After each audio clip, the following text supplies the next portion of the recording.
Hello friends, कैसे आप सभी लोग। उम्मीद है सभी लोग बहुत अच्छे होंगे, स्वस्थ होंगे, मस्त होंगे, ज़बरदस्त होंगे। आज की अपनी क्लास रहने वाली है सीटेट के लिए ईवीएस की क्लास। यहाँ पर हम लोग करने वाले हैं 20 क्वेश्चंस।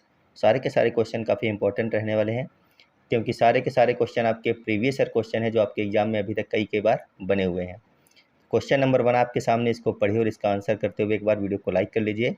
चैनल पर पहली बार आए तो चैनल को सब्सक्राइब जरूर कर लेना। आपके लिए सीटेट की यहाँ पर सभी क्लासें करवाई जा रही हैं आपको लगातार। अगर आप लोगों ने पिछली क्लासें नहीं देखी तो ज़रूर देखिएगा। क्वेश्चन नंबर 1 लिखा है, हाथियों के झुंड के संदर्भ में सही कथन चुनिए। तो आपको यहाँ पर चुनना है हाथियों के संदर्भ में सही कथन को। यहाँ पे आपके सामने 4 ऑप्शन दिए गए, बताइए इनमें से कौन सा सही रहने वाला है। पहला ऑप्शन है, सबसे युवा नर हाथी झुंड का नेता होता है। जबकि दूसरा ऑप्शन है, सबसे बुजुर्ग मादा हाथी झुंड की नेता होती है। जबकि तीसरा ऑप्शन है, झुंड में केवल नर हाथी रहते हैं। जबकि चौथा ऑप्शन है, एक झुंड में 50 से ज़्यादा हाथी होते हैं। तो हमने अपनी जितनी भी अभी तक क्लासें ली हैं सब में आपको बताया, जहाँ पर केवल, सिर्फ या फिर रटाना जैसे शब्द आ जाए वो गलत होते हैं ऑप्शन। तो ऑप्शन नंबर सी में देखिए लिखा, झुंड में केवल नर हाथी होते हैं, तो आपका ये हो गया गलत। नीचे लिखा है, एक झुंड में 50 से ज़्यादा हाथी होते हैं। तो क्या 50 तक हाथी होते हैं झुंड में? आपने पढ़ा होगा ईवीएस में, थ्योरी में ज़रूर ही पढ़ा होगा ईवीएस की क्लासों में। तो यहाँ पर जो आपका सही हो जाएगा वो हो जाएगा ऑप्शन नंबर बी, सबसे बुजुर्ग माता जो मादा हाथी होती है वही झुंड की नेता कहलाती है या फिर होती है। ऑप्शन नंबर बी यहाँ पर आपका सही हो जाएगा। ऑप्शन नंबर ए लिखा था सबसे युवा नर, नहीं, सबसे बुजुर्ग या फिर सबसे पुरानी जो मादा होती है वही झुंड की नेता होती है, ये भी आपका गलत है। अगला क्वेश्चन देखिए लिखा है, एक वयस्क हाथी एक दिन में कितने किलोग्राम तक पत्ते और झाड़ियाँ खा लेता है? 50 किलो, 200 किलो, 100 किलो या फिर 300 किलो। कभी कभी ये केजी में न दे करके क्विंटल में भी आ जाता है, जैसे कि 2 कुंटल, 1 कुंटल, 3 कुंटल। तो आपको पता होगा कि 100 केजी का 1 कुंटल होता है, ऐसे भी क्वेश्चन पूछ लेता है, यहाँ पर है। तो एक वयस्क हाथी एक दिन में लगभग 100 किलो यानी कि 1 कुंटल तक हरी पत्तियाँ या फिर पत्ते खा लेता है। अगला क्वेश्चन देखिए, बाघ अंधेरे में मनुष्य की तुलना में कितना गुना बेहतर देख सकता है? 2 गुना, 4 गुना, 6 गुना, 10 गुना। सारे के सारे क्वेश्चन आए हुए क्वेश्चन हैं। क्लास को जरूर सभी लोग लाइक कर लीजिए एक बार। पहली बार अगर जुड़ रहे हैं चैनल पर तो चैनल को सब्सक्राइब करके जाइएगा। इस क्वेश्चन का बताइए, बाघ अंधेरे में मनुष्य की तुलना में कितना गुना देख सकते हैं? तो देख सकते हैं ये 6 गुना अधिक हमसे। कितना? 6 गुना अधिक। अगला क्वेश्चन है, सलाद के बारे में कौन सा कथन या फिर तथ्य सही है? यहाँ पे 3 तो होंगे गलत और 1 होगा सही। जो सही है वही आपको बताना है। पहला ऑप्शन लिखा, या 20 साल जीता है। दूसरा ऑप्शन लिखा, या दिन में 17 घंटे सोता है। तीसरा ऑप्शन है, या भालू की एक प्रजाति है। जबकि चौथा ऑप्शन है, या हर हफ्ते पेड़ बदलता है। तो बताइए इनमें से कौन सा सही होगा? या 20 साल तक जीता है? नहीं। या दिन में 17 घंटे तक सोता है, ये आपका बिल्कुल सही है।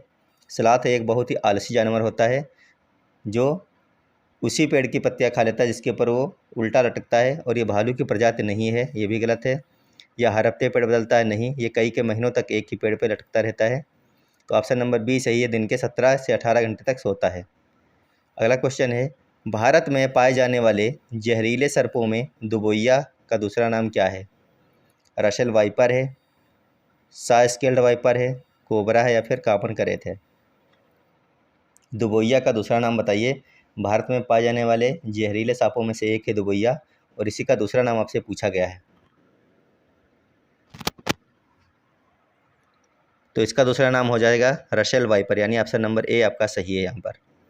अगला क्वेश्चन है, निपेंथिस यानी कि घटपर्णी पौधा चूहों और मेढकों को फंसाने के लिए क्या उपयोग करता है? तेज आवाज़, एक खास गंध, चिपचिपा पदार्थ या फिर चमकीला रंग।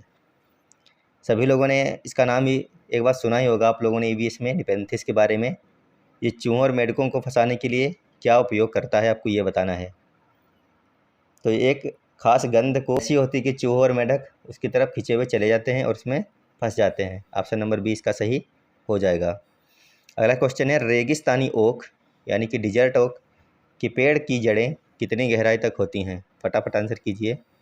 पेड़ की जो जड़ें होती हैं रेगिस्तानी ओक की, वो कितनी गहराई तक होती हैं? पेड़ की ऊंचाई की 5 गुना तक नीचे तक जाती हैं, पेड़ की ऊंचाई की 30 गुना, या फिर ज़मीन के अंदर 100 फीट स्थिर केवल 10 फीट तक। तो जहाँ पर केवल लगा हुआ आंसर आपका गलत होता है, हमने आपको कई बार अभी तक बता दिया।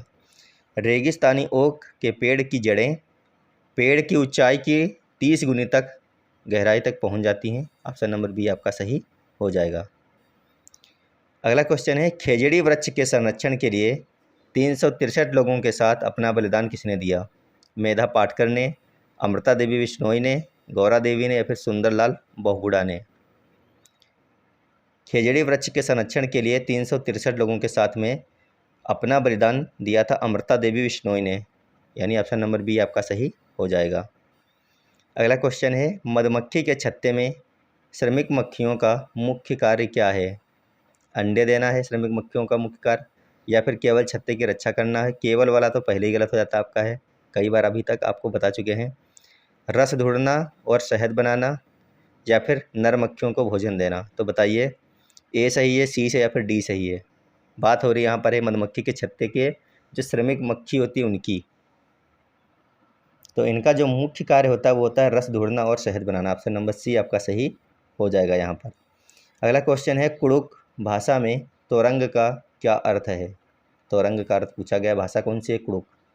क्या फल है यहाँ पर, पहाड़ है, नदी है, या फिर जंगल है?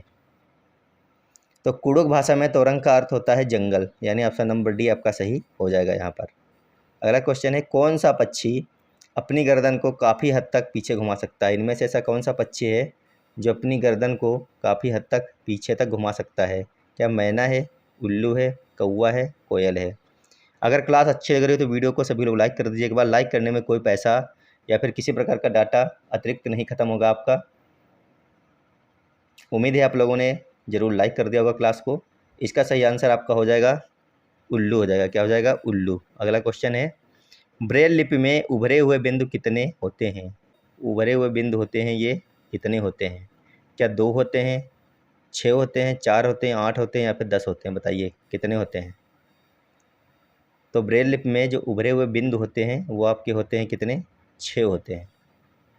अगला क्वेश्चन है, अल बेरूनी 1000 साल पहले भारत आया था, वह किस देश का निवासी है? बात हो रही है अल बेरूनी के संबंध में, जो भारत में हज़ारों साल पहले आया था, लेकिन वह किस देश का निवासी था आपको ये बताना है।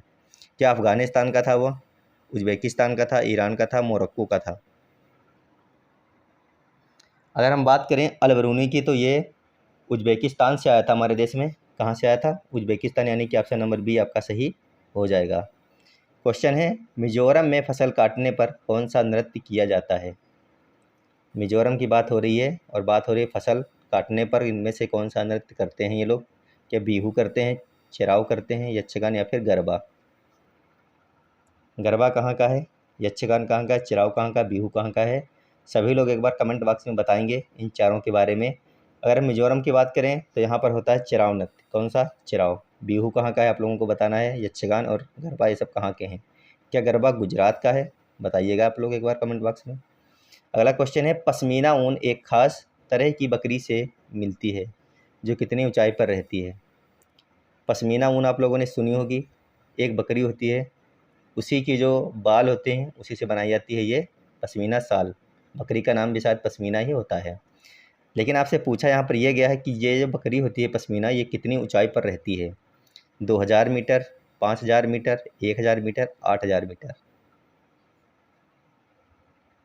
कभी कभी किलोमीटर भी पूछ सकता है, कितने किलोमीटर ऊपर रहती है, या फिर मीटर। यहाँ पर तो सिर्फ मीटर में पूछा गया है, तो यहाँ पर आपका सही हो जाएगा ऑप्शन नंबर बी, 5000 मीटर। कितने ऊपर रहती है? 5000 मीटर ऊपर रहती है ये।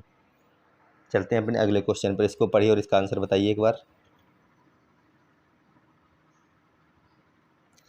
तो यहाँ पर कर्नल महेश्वरी नहीं होगा, यहाँ पर हो जाएगा कर्णम मल्लेश्वरी। क्या हो जाएगा? कर्णम मल्लेश्वरी ने अंतर्राष्ट्रीय स्तर पर कुल कितने पदक जीते? 15, 29, 20, 12?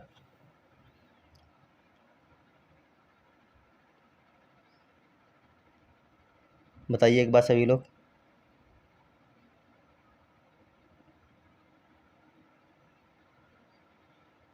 यहाँ पे क्या सही हो जाएगा? 15, 29, 20, 12?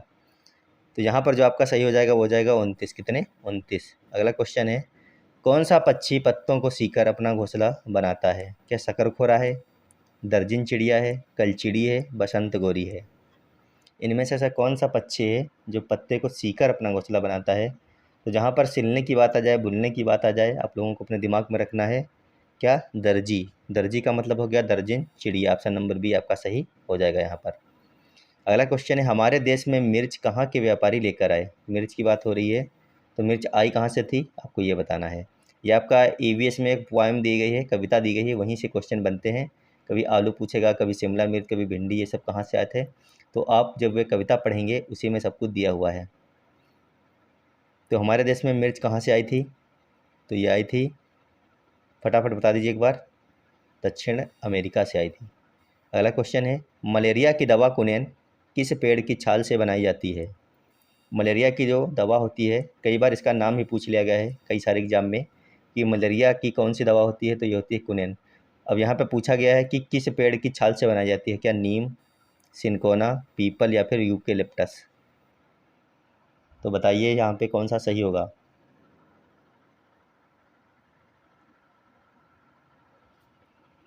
तो ऑप्शन नंबर बी आपका सही है, सिनकोना। अगला क्वेश्चन है, गोलकोंडा किले की दीवारों में कुल कितने बुर्ज हैं? जो गोलकोंडा किला है आपका, उसकी दीवारों में कुल कितने बुर्ज हैं? क्या 77 हैं, 87 हैं, 97 हैं या फिर 67 हैं?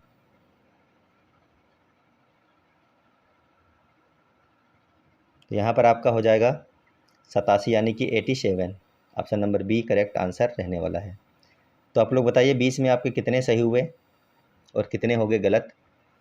क्लास कैसी लगी? क्लास अच्छी लगी तो वीडियो को लाइक ज़रूर करना सभी लोग, क्योंकि लाइक करने से ही मोटिवेशन मिलता है और आपके लिए हम एक से एक बेहतरीन क्वेश्चन लाते रहेंगे और आपको हर संभव एग्ज़ाम में पास कराने की कोशिश भी करेंगे कि आपके 100+ नंबर तो आ ही जाएँ कम से कम एक बार में ही।